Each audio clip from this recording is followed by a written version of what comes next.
Agora sim, ao vivo, iniciando mais uma live, uma parceria com o Instituto Paulo Freire, o Instituto de Economia com a Games for Change América Latina, esquentando para o nosso festival, que vai ser em 15 a 19 de novembro, e hoje recebendo Lee Artz, um grande pesquisador. Ele é professor de Media Studies, diretor do Center for Global Studies, professor da Purdue University, Northwest, especialista em economia política, da produção midiática, analista de jornalismo, da relação entre interesse público e a indústria da mídia. Como é que a mídia contribui para essa ordem social de tanto consentimento, de tanta passividade? O Lee Artz foi um trabalhador, um metalúrgico, foi o seu contrato sindical que permitiu fazer mestrado em comunicação. Ele usa a experiência prática e também uma pesquisa. Eu tive o prazer de participar de uma das publicações dele, Media Access and Political Power in Latin America, Global Entertainment. Temos já com livro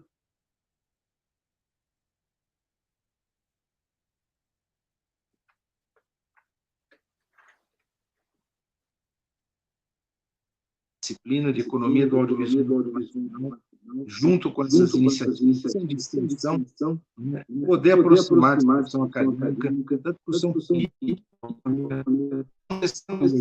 especialmente sobre as transnacionais da mídia. Professor Lee Artz, thank you so much.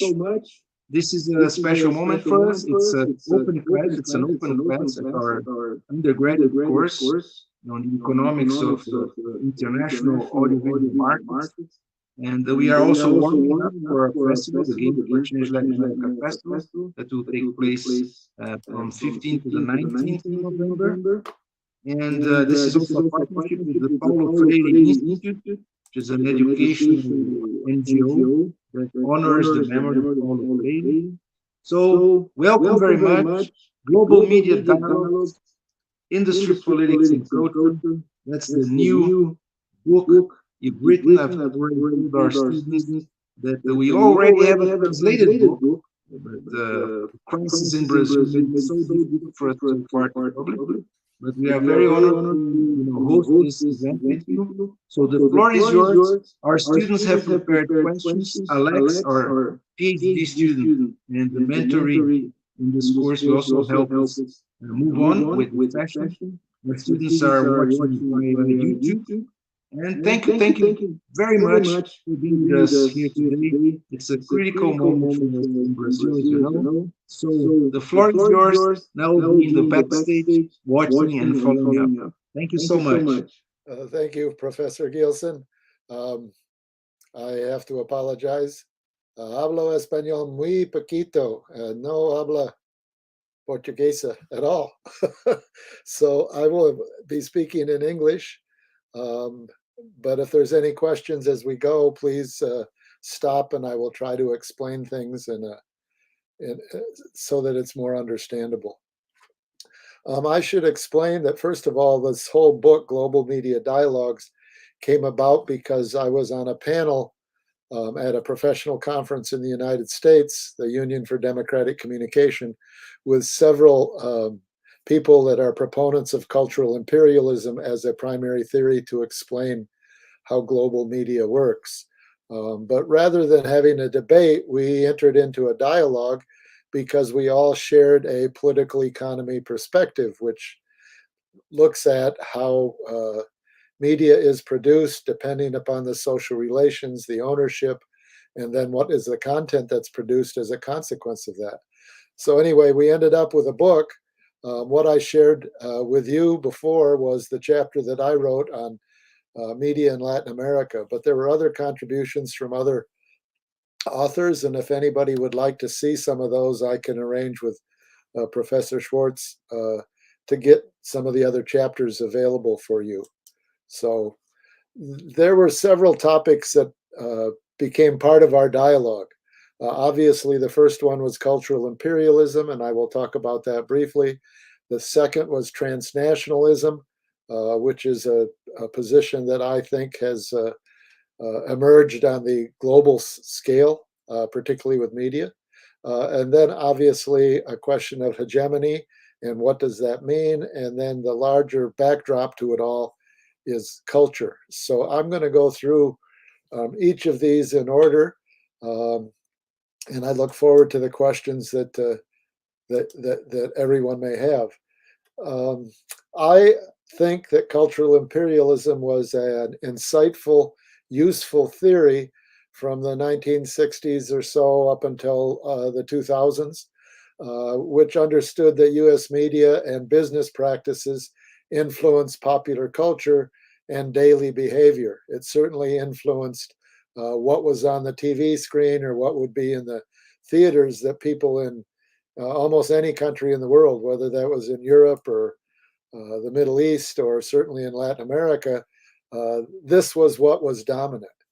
But Herbert Scheller, who was one of the proponents, the initiator of the whole concept of cultural imperialism, he already noted in the late 1990s that there were huge integrated cultural combines that were not just American owned, and they were making entertainment media that served the needs of global capital, not just American capital.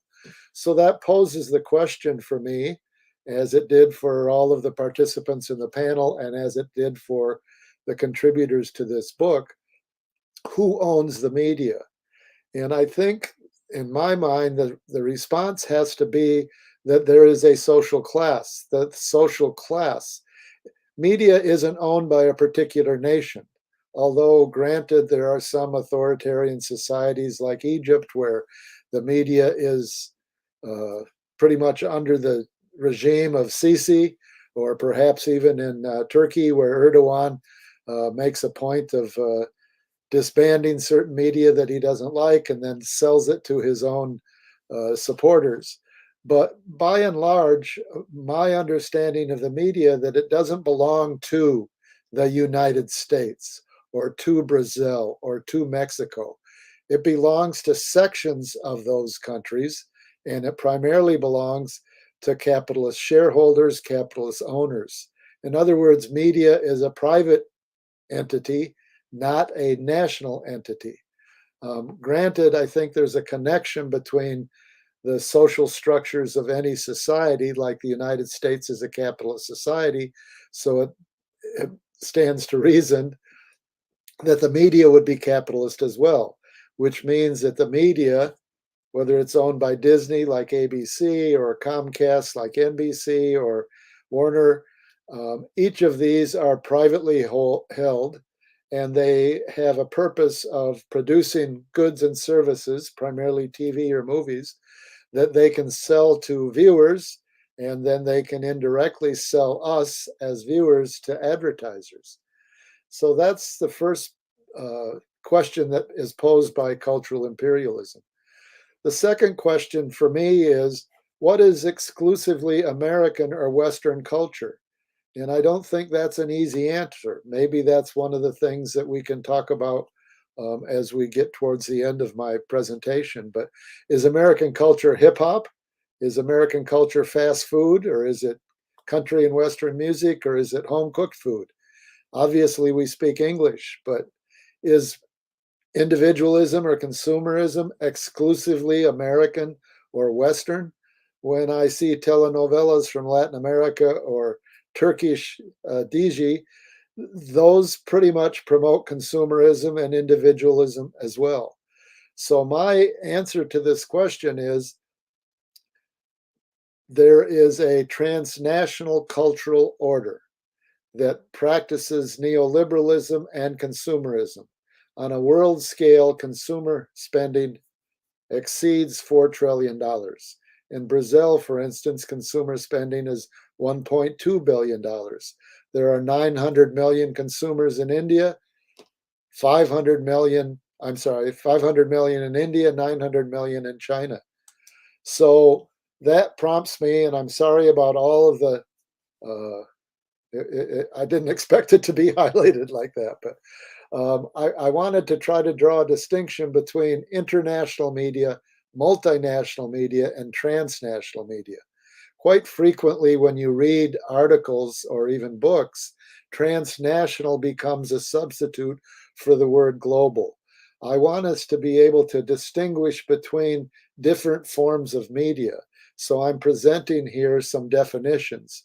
International media means a corporation that's doing business across the national border. They are selling products, in this case, television shows or movies, that are produced by workers in one nation and they're being sold to consumers in another. So I think of Comcast Universal that has a whole Fast and Furious film franchise, but they make them in the United States.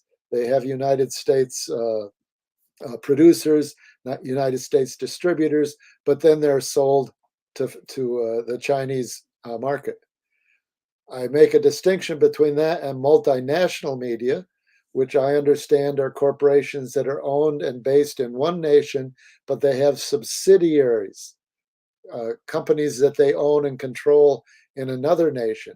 So the workers may produce commodities in and for a different domestic national market, but the ownership and control and the profits, importantly, of any subsidiary are retained by that multinational parent.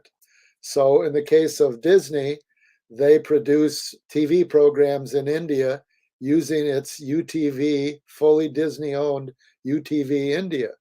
And all the decisions over the programs that will be released and the profits go back to Disney US. Now, I see both of these as different than transnational media.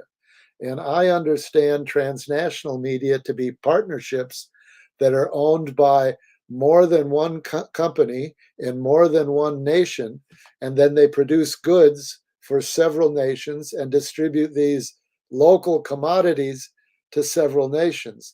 And then the profits, the decisions, the production, and the profits are shared among those multiple national owners.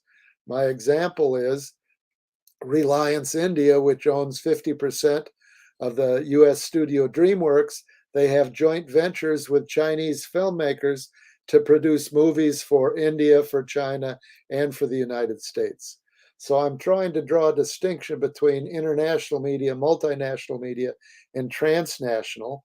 And the word global to me doesn't meet the needs. We actually have to understand that transnational is a different structure of capitalist ownership with companies from more than one nation. Importantly, transnational capitalism needs media partners to produce messages, ideologies, cultural practices, and distribute those widely so that they can make a profit for their companies. I'm just briefly going to talk about hegemony because this is another word that I think gets lost sometimes, not just in translation, but it gets lost in how it's used. I've read recently many books about US hegemon in the world, but I understand hegemony from a Gramscian perspective, which explains that a leadership needs the active consent of other social groups.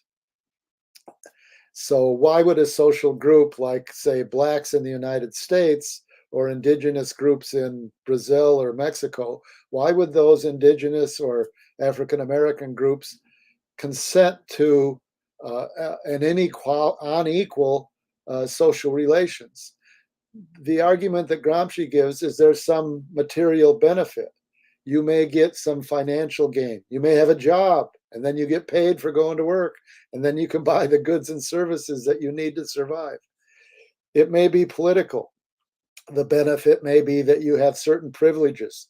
Certainly, white Americans have more privileges than Black Americans. On the other hand, we have 60 some Black congressional representatives in the US Congress. And from that sense, it appears to large numbers of the Black population that they have some representation. They have people speaking for them, and they have people that are working to provide things for them. So there seems to be a benefit. Finally, is cultural. And I think this is what probably is important to us when we're talking about the media, particularly movies or television programs or even social media for that matter. But there has to be a recognition and acceptance and inclusion, a framing of your particular social group. So you might say Lula benefited from the cultural recognition of masses of people, everybody from the PT, the trade union movement, to the landless workers movement. There was an expectation and an understanding that there would be benefit from supporting this particular campaign because we would be included in that. The important thing is here for our understanding, I think, is that the media on all kinds of levels function to construct meanings and consent. So in the United States, and from what I know of in Brazil, the media function to promote the elections, as this will be representative of our interests. So in the US, we get to vote for the Democrats and Republicans, and presumably there's lots of difference between the two. I think in actuality, there probably isn't, but nonetheless, the media coverage of those campaigns or the debates presents to all of us that there is some political benefit, there is some cultural benefit, and theoretically, there is even some economic or financial benefit if the electoral candidate of our choice ends up being put in office. I thought I'd give a few examples of transnational media. Brazil certainly rises to the top here. Globo has 100 million daily viewers, and they export to 130 different nations. But the important thing for me is that Globo doesn't just do it on its own, only in Brazil, only in Portuguese, but they have co-productions with other transnational media companies. Everybody from Disney, Fox, DreamWorks, Paramount, Sony, Warner, and many of the things that Globo exports are telenovelas. And if we were to talk about what are the primary messages in telenovelas, it would seem to me that there's a strong emphasis on individualism, an acceptance of inequality. I know the romance would suggest that the poor girl gets to marry a very rich man, but they promote a class culture by identifying who the protagonists are, by how much they own, by where they live, by the cars that they drive, by the fashion that they wear. And all that is promoting a particular understanding of what we should aspire to, both culturally and materially. I include as part of Globo is Global Play, which was launched back in 2015. It currently has 30 million subscribers. Just 2 years ago, Global Play released 82 new shows. And Global Play, importantly, has joint ventures with other transnational media companies. Everybody from CBS Studios to Discovery to Telemundo to Portugal's SIC to France's Banijay. The same thing could be said about Global Films. There were 11 new movies this year that were produced, including several co-productions with Portugal, with US, and with Italian studios, among many others. I think it's important to note, I just finish here on Brazil national media, is that not only does Brazil have co-productions for export, but they also have co-productions for television shows and films that are shown in Brazilian theaters and also on Brazilian TV. In fact, 9 out of the 10 top movies and top television programs in Brazil were Brazilian transnational media, Globo, Record, a few other smaller studios, not a US import. And I think that's important to keep in mind when we're trying to gauge to what extent cultural imperialism is still an adequate description of the conditions that exist in the production and distribution of media. I have here from Argentina, Patagonic, which is owned large part by Disney, but also by Clarin, which is one of the major media companies in Latin America, probably one of the most profitable. Polka, which also is in Argentina and is majority owned by a subsidiary of Clarin. The important thing for me is that Polka's productions are almost exclusively transnational co-productions. So they have agreements to make Netflix shows, HBO Latin America, Turner Latin America, Disney, and many others. And I'm just going to give you a sample here because we don't have time to look at it, at all of them. And if you saw the chapter that Professor Schwartz shared with you, you could find many more examples. But these are just some of the recent co-productions of transnational media companies. In other words, a company in one nation has an agreement with a company in another nation to share the production costs, to share the distribution costs, and then ultimately to share the profits. So TV Azteca, which is in Mexico, has the co-production agreements with Amazon and the BBC. Colombia has one with a German studio. Argos, which is also in Mexico, has several with NBC, Universal, and Telemundo, which is in the United States. Record TV, which is in Brazil, has agreements with Univision and Televisa, which is in Mexico. Polka has a whole series of joint ventures with HBO, Turner, Disney, Cablevision Argentina. Telefilms, which has a subsidiary, Diamond Films, which is in Brazil, has an agreement to produce movies and television programs with Viacom. And then I've already mentioned the Global Films and Global Play that have joint ventures and co-productions. I'm going to go a little bit afield from Latin America because my argument is that transnational media is largely regional. There are exceptions to that, and I think the sudden appearance of Turkish dramas in Latin America in collaboration with regional transnationals in Latin America.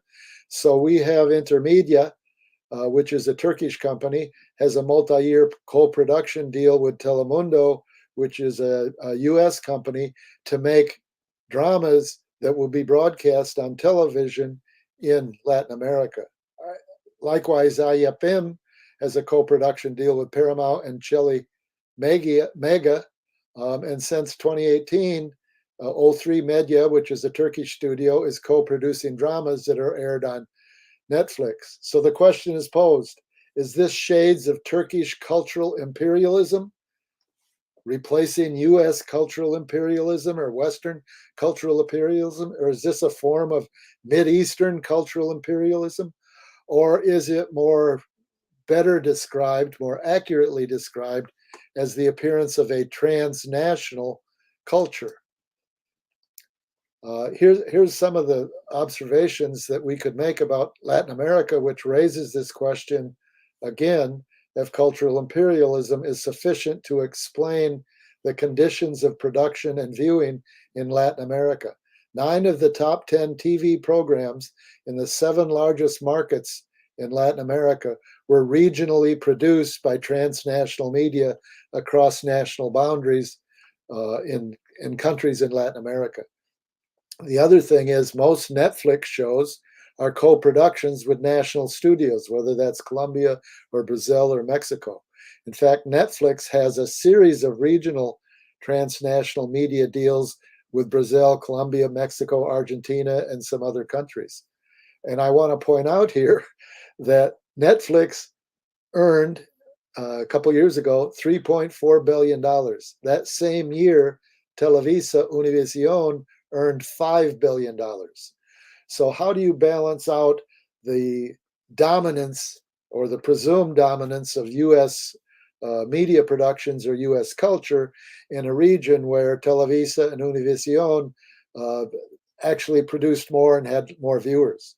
Netflix does have 9 million subscribers in Mexico, but VIX, which was just launched in 2022, immediately signed up 8 million subscribers. They probably have more now. So to what extent, again, is Netflix, a US company, imposing its cultural perspective on Mexican viewers when most of the co-productions are done with Mexico, like TV Azteca or La Estrellas or others, and I could go on.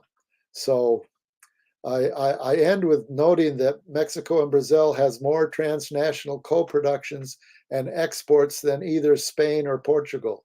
So if we're going to make Western cultural imperialism, including Europe, how is it possible that Mexico and Brazil are actually doing more productions, having more viewers, and having more exports?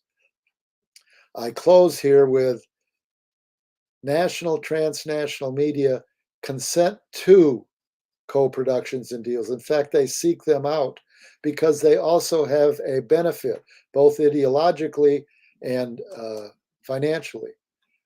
We're going farther afield because I wanted to make the point that transnational media is not limited to Latin America, but it includes the presentation of media products and media viewers in Africa.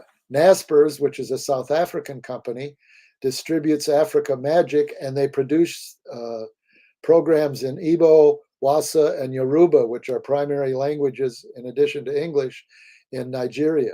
China's Star Times produces in multiple African languages, as does Canal Plus, which is a French language entertainment, and they produce across the Sahel, where largely there was a colonial tradition of speaking French. So I would ask, is this shades of South African, French, or Chinese cultural imperialism? Or would we be more accurate in describing this as a transnational culture that African transnational media content promotes the same themes that I would suggest you see in Latin America and in the US and in Asia, promotes authority, consumerism, self-interest, and denigrates any traditional cultures using stereotypical images and narratives. This raises the larger question that was posed at the very first or the very second slide. What is culture? What is an organic, authentic, homogeneous culture that appears in any nation? And I'm not raising this to be facetious or ridiculous. This is a serious question. There are more than 1,000 indigenous languages in Latin America that exist within artificially, colonially imposed national boundaries. So, is there a Latin American culture? Pignon says no. He says any Latin American culture has been invented by political leaders. Your own history in Brazil suggests that in the 1930s, Vargas, who was the president, introduced carnival, samba, and football as identifiers for a national national identity. The point here is colonial elites and the current capitalist classes promote a hegemonic, consensual national culture for their own interests. And I think you could look at Mexican culture, how they have appropriated vestiges of the Aztec culture or the Mayan culture by the peninsulares, the people that came from Spain that are lighter skinned, and they decided what the cuisine would be, what the mariachi band would play, what parts of Aztec or Mayan culture would become the Mexican national culture. And I think you could, just next door, I think you could make the same claim about Argentina. So the question's posed, does asserting that cultural imperialism exists in Brazil or Mexico or Nigeria actually contribute to domestic inequality? When we understand that the national culture is constructed and promoted by the capitalist class in any particular nation, and one of their convenient foils is to convince the general viewing public that you shouldn't be watching American TV, you should be watching Mexican or Brazilian or Nigerian TV, because to be a true patriot, you should support this. But in effect, you are supporting a media that's connected to the capitalist class in that particular country. So The question here is, what is culture? Ang, some time ago, said it's very difficult to distinguish between the foreign and the indigenous, between imperialist and authentic. What has emerged is a viable cultural form in which the global and local are inextricably intertwined. The question posed here is, are current national media practices the consequence of Western or US imposition, or do media practices in Latin America that omit or appropriate selective images and characteristics of Black or indigenous culture, do those media practices actually reflect the regional transnational media class production, cooperation, and competition, creating this transnational cultural order of consumerism? This is the last, and then we can take questions and comments. As I said, all of us that were on this panel, all of us that contributed to this book, share a political economy approach to media, which means that we understand that there are certain social relations based upon class social relations and how profits are produced and how workers are paid a wage from which the capitalist class is able to make a profit. This means in the media, the question is posed for us. Currently, there are joint ventures, partnerships, co-productions across boundaries. As I said, transnational productions, transnational ownership of the media. There has been increased deregulation because the states, in every case, whether that's Brazil or Mexico or Nigeria or India, the states have promoted foreign investment, transnational co-productions, transnational productions, not just of media, but many other things. For instance, in China, General Motors makes more cars in China than they do in the United States. All of this means that entertainment becomes of a certain nature. And I've identified a few of these, which we can talk about, but entertainment needs to be spectacle to attract viewers, needs to have diversity to win consent of different audiences, but it ultimately reinforces a hierarchy, authority, and corporate control. The same thing is true of news. News becomes spectacle, framing without a context. What I'm suggesting here is that the class social relations exist that have created a transnational cultural order. And the only way out of that is increase public ownership, increase public control, increase public access to production. And I've written a few other books and articles on this, using the example of the Bolivian miners' radio programming way back in the 50s and 60s, Nicaragua radio broadcasting in the 1970s, and Venezuela today with their community media, which gets support from the social fund, and it's actually controlled by communities, and they can broadcast nationally. So I'm going to leave it at that. I've put my email here at the bottom. If anybody wants to write it down, you can email me, or you can also ask Professor Schwartz to send me if there was interested in any of the other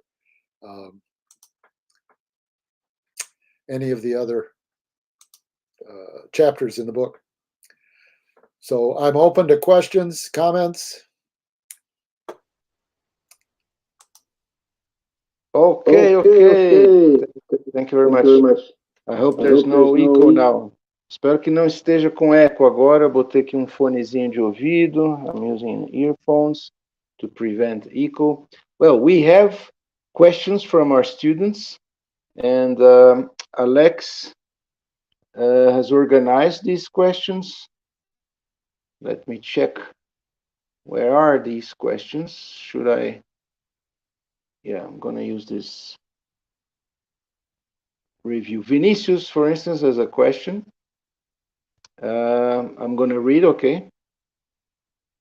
In the last few months, the United States entertainment industry has been suffering from certain challenges, and mainly due to the outbreak and continuation of the writers and actors strike, which began in May and then July. First, the First the writers and then the actors. It's the first time since 1960 that the two unions have gone on strike together, collectively striking to demand better working conditions.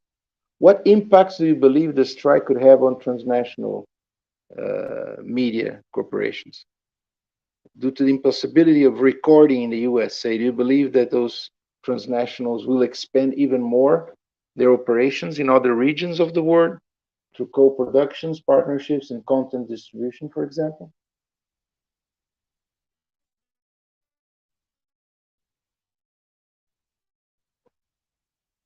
How they are able to.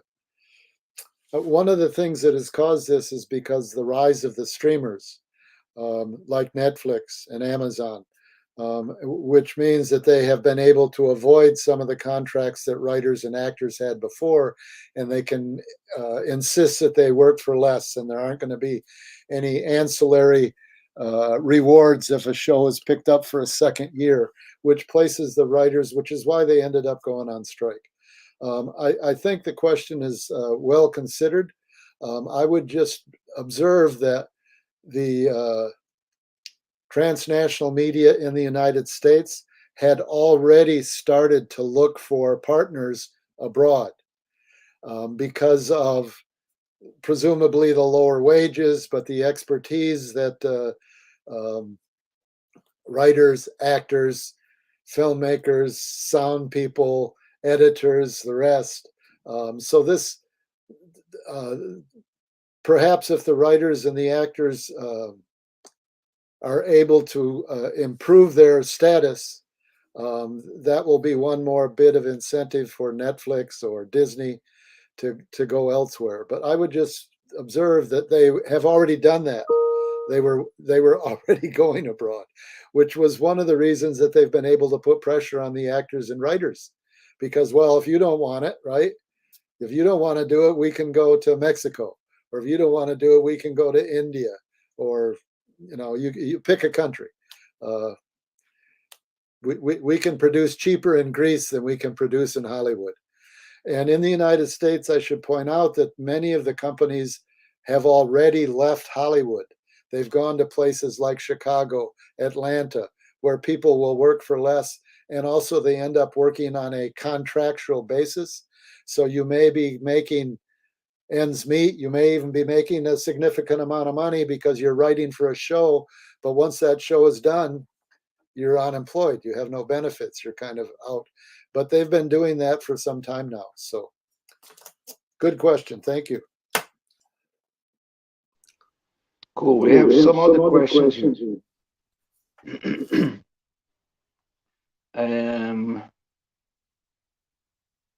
Let me check here.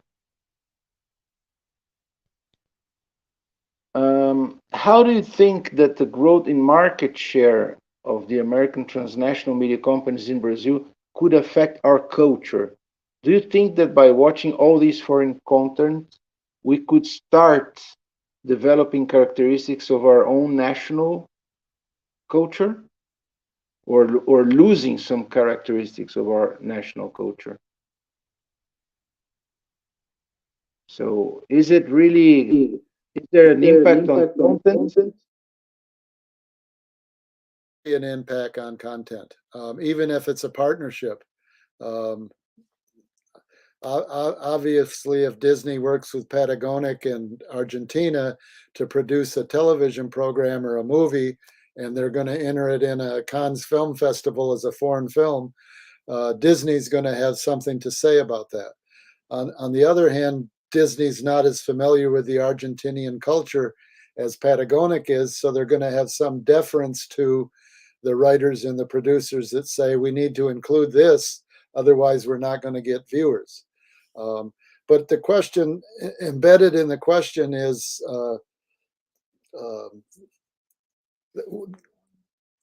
partly a response to the question that I posed. What is Brazilian national culture?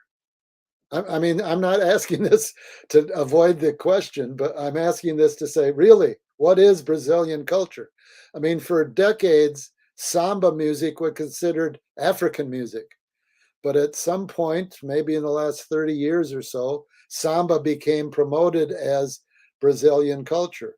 I had on the one slide about Vargas in the 30s, suggested that samba be part of the culture, that carnival be part of the culture, because it was a way to attract tourists. And, way before Nye talked about soft power, the leaders of countries in Latin America, and for that matter,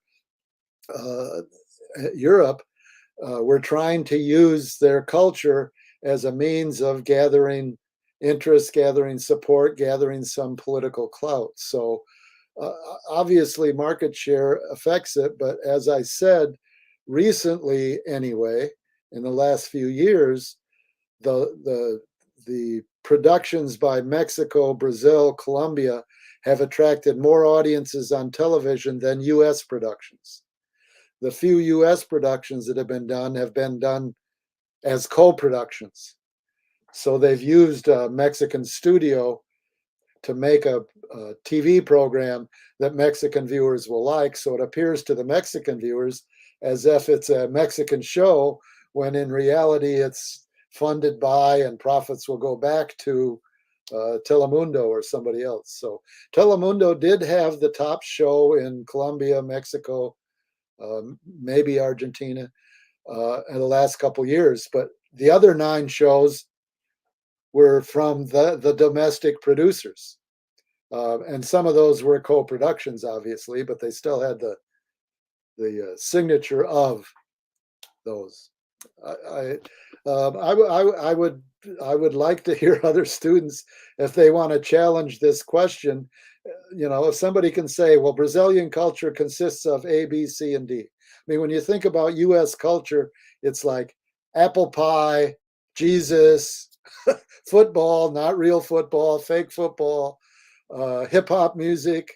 But other people in the United States would say, no, that's wrong. It's got to be evangelical Christianity. It's got to be country Western. It's got to be the Confederate flag. So really, what is American culture? That's still being battled over. And in most cases, I think that the media in particular is able to promote what should be the national culture. And I may be wrong about this because I'm not living in Brazil. I can't, even some of the shows that I can watch on Netflix and stuff and get the translation, that doesn't mean that's the ones that are primarily watched. So I really would be interested in what students say is, this is Brazilian and nobody else can claim it's whatever. I don't know.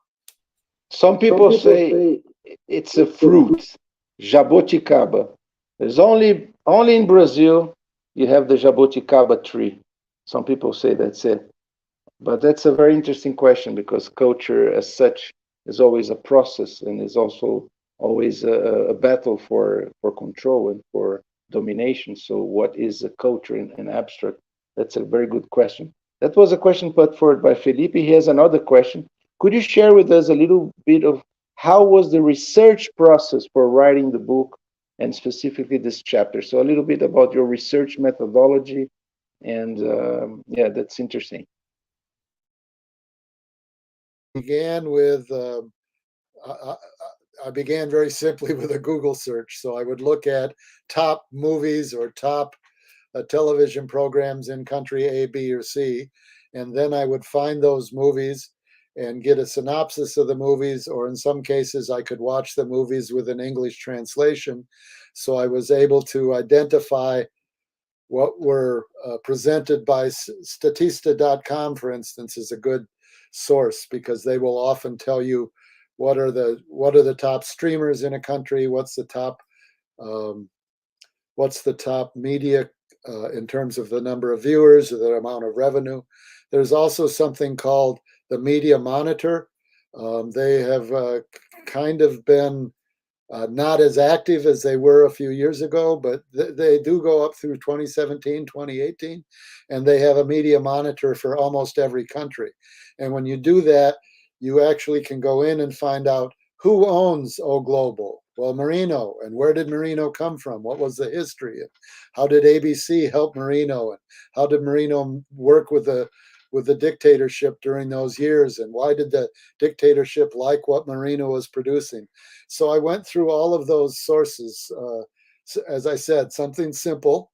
I don't have a problem with starting with Google or some other internet search, but then I was able to look at the Media Monitor. I could look at Statista, and then once I found the shows, I would actually go and try to view the shows.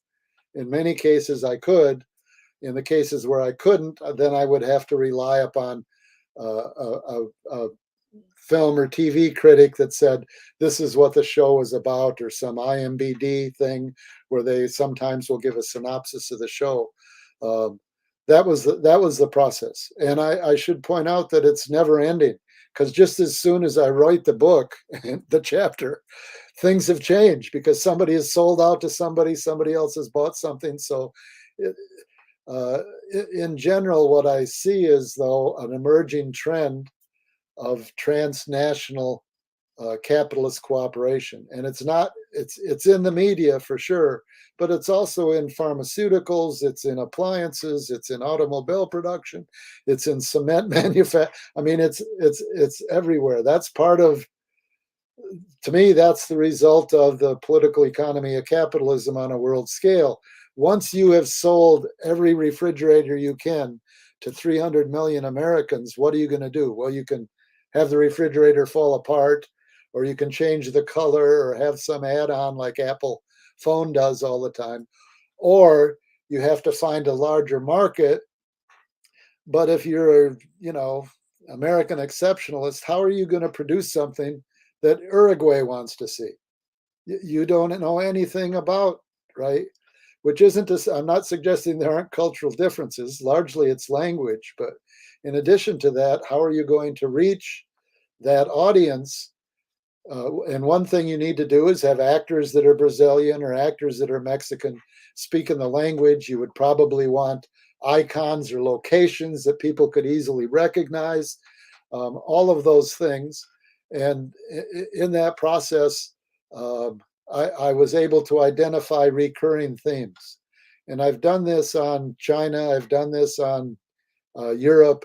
I started with American action movies, and I was really surprised to see, like, Wolf Warriors, which was almost $1 billion in revenue for the Chinese viewers, has the same tropes as a good superhero movie in the United States or Top Gun. I mean, Wolf Warriors has pretty much the same thing, except they're Chinese. That's the big difference. But that's a good question. You kind of have to work your way through and find things, and then it's good to triangulate so you can see, just because I see something somewhere, like 9 out of 10 top TV shows in Brazil are made by Globo or Record, you can't leave it at that. You have to find some other way to verify that that claim is valid. Cool. Luigi, no, the student has a question here about the options. I mean, along history, media was used to control people. Was it because there were not too many options to choose from, to read or to watch? What about the internet promise of, lots of streamings, websites, podcasts? Is there really an opportunity here for more diversity? Is it possible to make the media market a safe place? That's the question by Luigi. Well, I think that it verged on hype, that how the internet was going to open a venue for democratic conversation, right? The idea is that you can talk to anybody in the world by using your phone, right? Pick up your phone and you can tap, and I can talk to somebody in Pakistan instantly. There's an element of truth to that. Like, I've got a printer, I can do a blog. It's funny, I just had this conversation in my graduate class last night about social media and media access, because and one of the students pointed out, well, yes, I can blog, but who's going to know it's there, right? Like in the United States, there's Counterpunch, there's Mint Press, there's Black Agenda Report. I'm sure in Brazil there are other sites that have alternative perspectives, but we don't have the resources that CNN or Fox has to distribute to millions, if not hundreds of millions of people on a global scale. So I can do a blog, I can do desktop publishing and pass out papers at the university, but it's not like I'm going to reach the 7 million viewers of New York Times website every single day. So that's the problem. When it's run by a commercial market and they can rely upon advertisers that will give them money to provide them with viewers, you get a certain expectation that there has to be spectacle, there has to be a crisis, there has to be a conflict, there has to be some celebrity, right? Now, I would say if somebody like Beyonce, or in the US, a Taylor Swift, or some big samba band in Brazil would suddenly say, I'm reading Counterpunch, or I'm reading Gilson's blog, that would drive a lot of people to it. But again, they are not likely to do that because they're not there for avowedly political or even common good reasons. They're there to promote their own status. So I would say that I think it's a wonderful tool, and students in general have access to it, and they're presumably in a climate, if they're in your classes, where they're encouraged to think, to act, to question, and the tool allows us to do that. But by itself, me or you or Luigi are not going to be able to compete with Globo even on a national scale, because we don't have the resources. I guess we could talk about it some more, but that's one of my responses. There's potential there, but it's limited because of our limited resources. One thing is to have access, and one thing is access. The other thing is really distribution, promotion, marketing that requires like 60, 70, 80% of the budget. And it's a huge budget for anything, for movies, for games, or whatever. Well, Alex,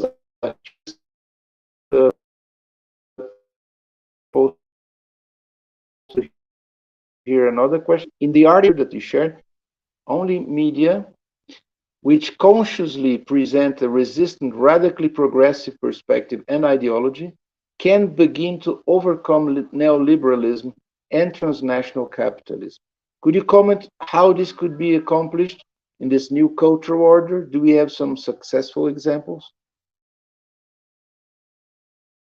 I read a book not too long ago called Pink Tide. Actually, I was talking with you, Gilson, about that at the time. But I think there are examples.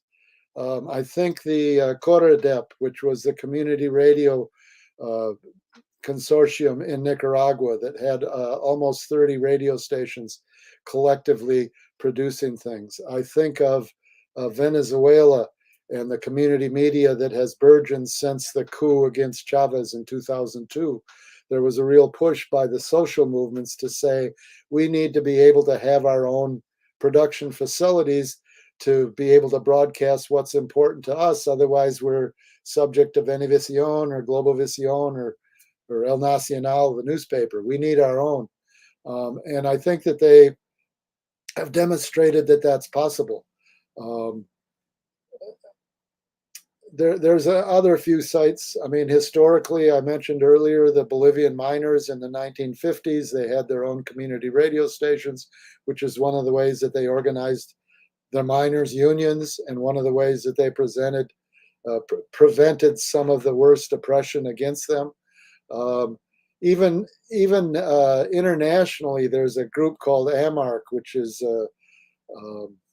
Association of Community Radio globally, and there's examples from South Africa. Even in the United States, we have low power community radio. In some communities, there's larger, like Pacifica Radio, which has 4 or 5 outlets across the country, and that's a listener-sponsored radio station. And they've got one in DC, one in Houston, one in New York, one in Los Angeles and one in the Bay Area, San Francisco Bay Area. So they present a model of what a publicly accessible media station would look like and the kind of news and information that it would share. I would say none of this is going to happen without a social movement. It's kind of what I was talking about with Alex and Professor Schwartz earlier before we got online. That what's the conditions that Lula faces? Well, a Congress of a lot of right wingers, fascist types, right? Well, he by himself was not going to be able to convince them by using the perfect rhetoric, right? No, but if you have a social movement of the MST, the PT, some of the indigenous groups, and they can independently make demands on the government for what their interests are and what they want, you suddenly have a position of political power. And again, I think in the United States, when they talk about how civil rights were won and they want to point to this or that politician, and my response is always, well, until there was 250,000 people marching in Washington, D.C., and 100,000 people blocking the bridge at Selma, and people sitting down and getting arrested on the freedom rides from the north to the south, there was no change. There was no change. So you have to have a social movement that's organized, that's democratic, that allows for maximum participation. And the interesting thing is, we participating in that, we get our own enthusiasm, we get our own confidence, and we learn that we're not alone. You watch TV now, you watch a movie now, it's like you're all alone. You can't do anything. There's nothing right? Take care of your family, that's it. Even a superhero movie, right? In a superhero movie, the general public is incapable of doing anything. They may try to fight back, but the dangerous evil one will just knock them over. You got to have a superhero. Well, that's a message. That's an ideological message that says, don't talk to your neighbor, don't work with your neighbor, don't organize a union, don't organize a social movement. Just go home and watch TV and take care of your family. That's all you got to. But that's very shallow. So it's a long answer to a very specific question. That yes, a new cultural order can be formed, but it's going to take the general population, not just in one country, but working with others to fight for our own humanity. I mean, when you think about the climate, or you think about the Ukraine war, I mean, you put these things in little boxes, but no, they're not in boxes. Climate affects everybody. The conflict in the Ukraine potentially affects and does affect everybody in terms of trade and other things. So if we recognize that, and then we collaborate with others that also recognize that, we can get a political power that can grasp back media production, media exchange. I hope that speaks to Alex's question. Yeah. Well, let's go for our last question, and this will be with Sergio Tomioka. He's in our studio. So, Sergio, welcome, and feel free to pose your question. Hi. Hello.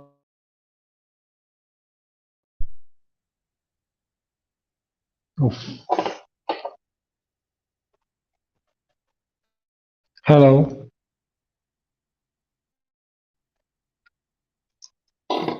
Pode falar, Hi, Tomioka. Professor. Can you hear me?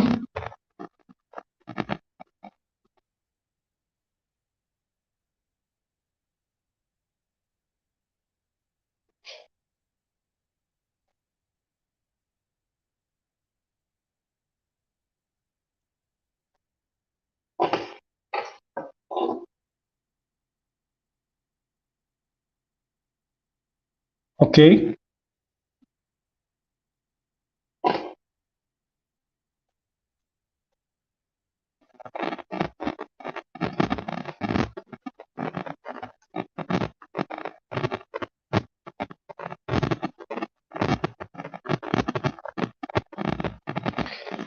Okay. First of all, thank you very much, Professor, for your lecture. It was really instructive, very good.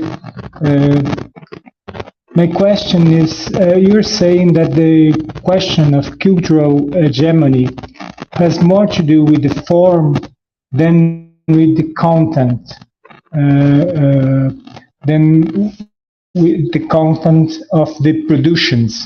What I would like to know is what would be the mainly characteristics of this domination, this American or transnational dominations of the productions, the cultural productions in every country.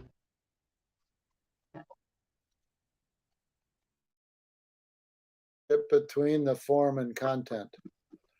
I think sometimes the form kind of determines the content. So if you think of a reality competition show like The Best Dancer, The Best Singer, or if you think of a game show, so you're going to enter into a game show and you're going to win a prize. Well, there is within that form a certain content.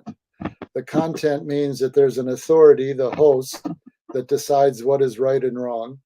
The contestants have to compete against each other, and their prize will be either a car or a refrigerator or some other, monetary prize. So the whole point is the form of the show determines the content that's going to promote consumerism, self-interest, respect for authority, acceptance of authority. So when I think about a transnational culture, I think that there is a similarity between movies that are produced in France or Germany or Mexico or Chile, or for that matter, Nigeria, India, China. There is a consistency of form because the people that own the media in those countries and the people that have made partnerships with media in other countries have a shared interest in promoting this consumerism, this acceptance of authority, a hierarchy, and they also want to promote individual focus by the viewers. And it surprises me that this is true whether you're watching a TV show in Germany, or you're watching a movie in Britain, or you're watching a game show in Uruguay. There's this, it's a similar ideological content that you need to accept the hierarchy, you need to accept the authority, you need to be focused on your own self-interest. Now, of course, that's very appealing because if it's an action adventure, things are blowing up, they're running all over, there's a chase scene, there's shooting, it attracts our attention. And we don't necessarily think about what the larger message is. It's hard to step back from it sometimes to see what the larger message is. I mean, Marvel has made 26 movies for Disney, 26 movies, and people keep going back to see them. But they know there's going to be, you almost can predict. My kids, when they were like 14 or 15, said they didn't want to watch another Disney movie because they knew what was going to happen. They already knew what was going to happen. But some people find comfort in that, knowing what's going to happen.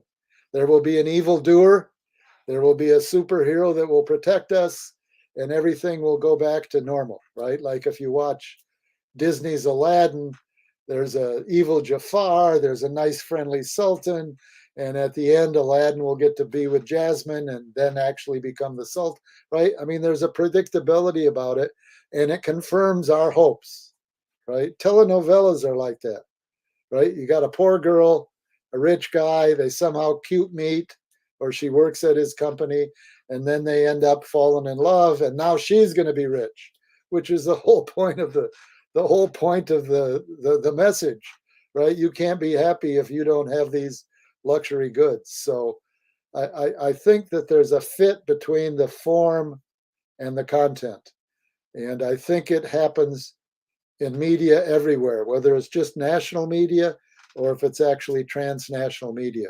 And I think there's an attempt by national media that may be local or domestic to try to emulate what they see as the most successful formulas to attract viewers, to attract profits. I hope that speaks to your question.